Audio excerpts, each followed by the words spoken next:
Selamat pagi, perkenalkan nama saya Nikada Irina Rizvianti, nomor absen 24, kelas 10 IPS 1. Hari ini saya akan memaparkan materi mengenai pencemaran lingkungan tanah.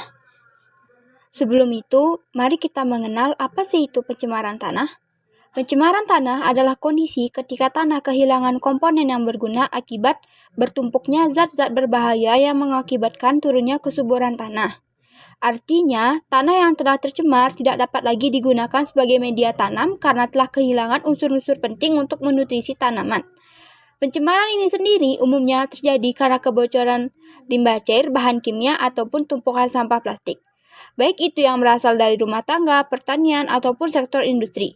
Dampaknya bukan cuma berefek pada manusia, tetapi juga hewan, tumbuhan, dan lingkungan.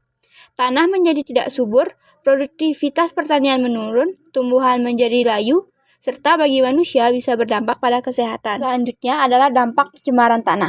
Sebagai salah satu sumber daya yang penting bagi makhluk hidup, pencemaran tanah bukan saja berdampak pada tanaman dan hewan saja, tetapi juga manusia. Pertama, tanah yang tercemar tidak dapat digunakan untuk bercocok tanam. Akibatnya, petani sulit untuk memproduksi sayur mayur dan berbagai makanan yang bersumber dari tanaman. Tanah yang tercemari juga dapat menimbulkan penyakit dari zat-zat berbahaya yang dikandung. Tidak hanya tumbuhan dan hewan, manusia juga dapat terkena penyakitnya. Tanah yang menjadi bagian dari ekosistem pun dapat rusak interaksi antar komponen biotik dan abiotik jika tercemar. Dan yang terakhir adalah solusi untuk mengurangi tercemarnya lingkungan tanah.